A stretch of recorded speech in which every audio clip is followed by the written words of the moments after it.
Okay, students, we're going to talk about classic story structure as it relates to a narrative, a story, right? Make sure that we're recording. Okay, so look in the description of this video for information on how to contact me for a consultation, and that's a 2-minute consultation.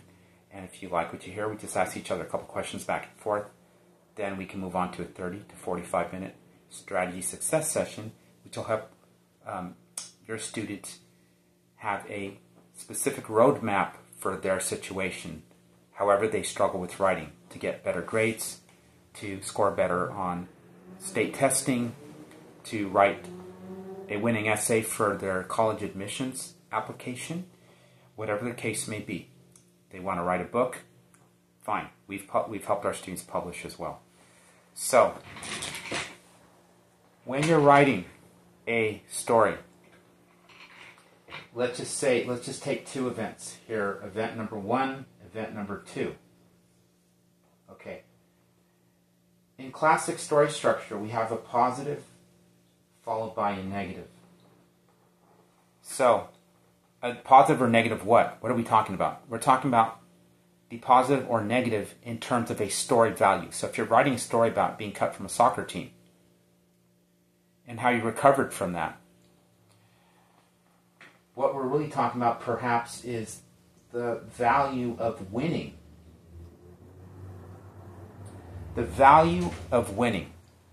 That's what's at stake. That's what the person in the story wants to achieve. That's what they get prevented from achieving. And therefore you have a story. Because you don't have a story unless you have an objective desire, somebody wanting something, and conflict. Not just conflict for the sake of conflict, but the forces of antagonism. We have a protagonist going towards something. Antagonism is going against. So, by the way, you won't find this anywhere. I mean, you'll find this possibly in a book, but it was a 36-hour training that I had to go through, and it was a small fortune. And the people taking this class, 30 of them have now won Academy Awards, either being a director, screenwriter, producer, etc. So winning, let's do this. In the beginning of your story, you want to establish that you are winning, at least in your mind.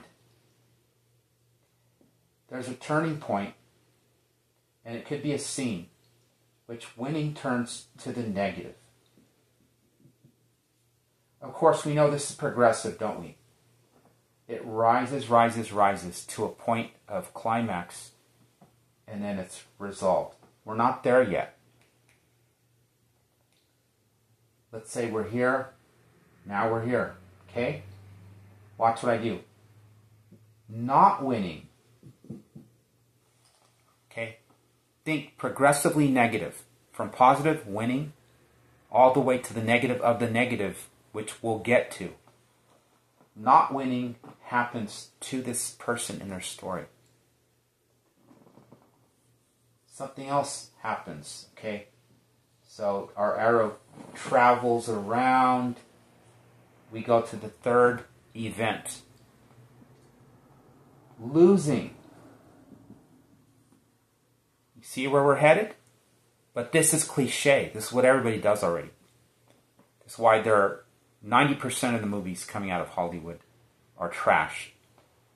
Because, well, they're probably getting better now, but we're still recording. Yeah, we're on battery saver mode, so I'm just making sure we're still recording. Anyway, don't get me started on Hollywood.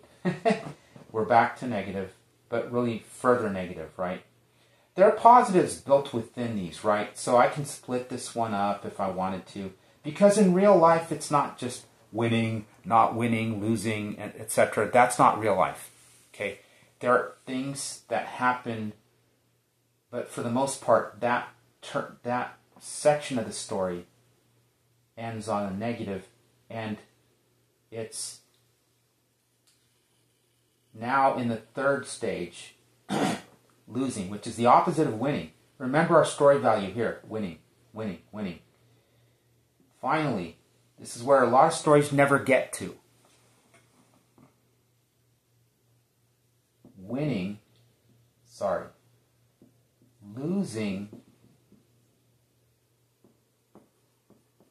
but thinking you're winning. Now, there are many ways you can get to this negative of the negative. It might be losing, but pretending that you're winning. Okay? Now, all I want to teach you right now is how to make a surpassing story, a classic story, to stand out. This is very useful when you're talking about college admissions, because where most students go wrong is they try to say, look at me, look how impressive I am. They fall into the impressiveness trap. They don't tell a compelling story. And by the way, well, I won't go off on a tangent. The other thing I want to mention here is we're at the climax here. So there's a major turning point in which everything is resolved. And that just may be your conclusion of your story, right? Okay.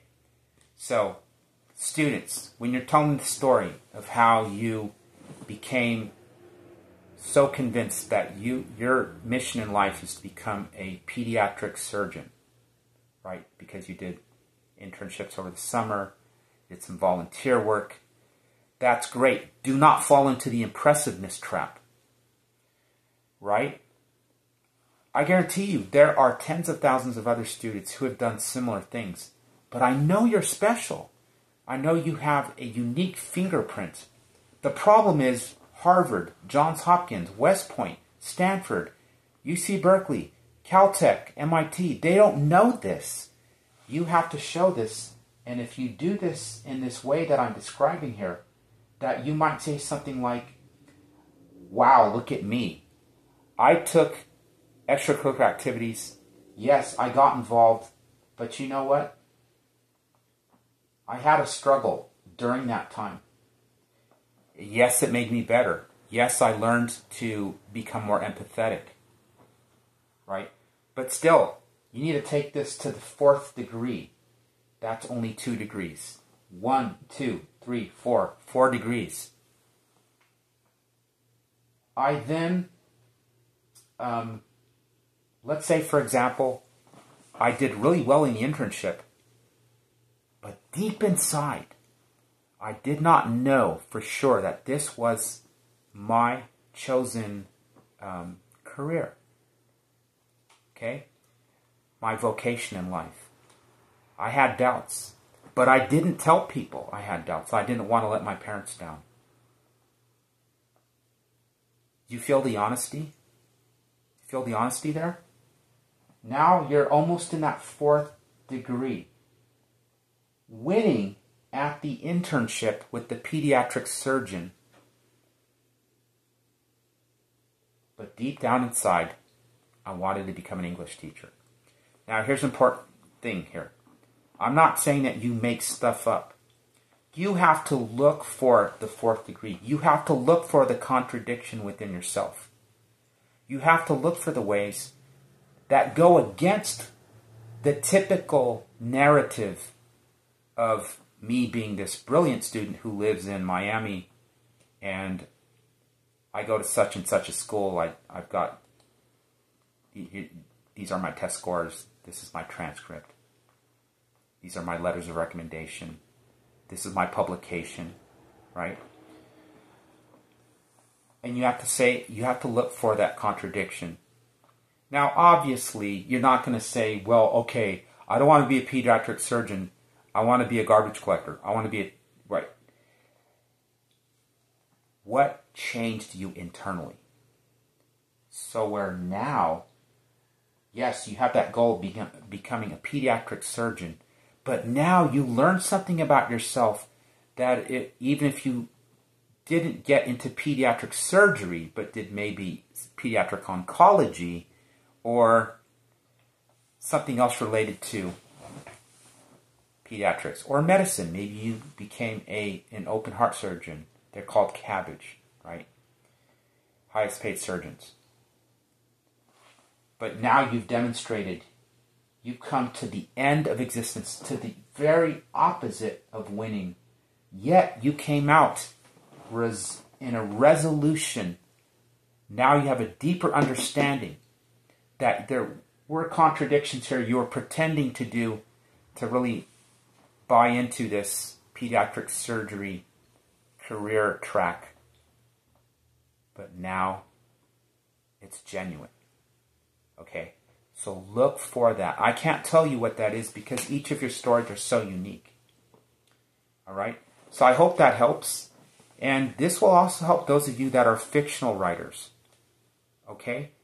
Because you will be speaking to how life changes. This is how life changes. Before I became a teacher, which I am now, I've been teaching for 15 years, I was going to become an accounting major. I fell in love with accounting. Okay? And I like to tell that story, even in teaching interviews. Because I'm showing this journey, right? That I was trying to become a teacher, but that's just what I thought I wanted to do. After a year of being an accounting major, somebody said something to me at work and they said, "Wow, you're a good teacher." And somebody else said it. It's just natural. And I realized, finally, I have the real reason, the deeper reason why I needed to become a teacher. So I was pretending up here. I was pretending to really understand that I wanted to be a teacher. And I can say that. And what changed that from the negative, the fourth degree, and what resolved that was recognizing what was it about teaching that I needed to follow through on. Now, other people were recognizing I needed to become a teacher. That was a reason that was bigger than myself. I had now not a career, but a calling. And that calling was based upon characteristics within myself.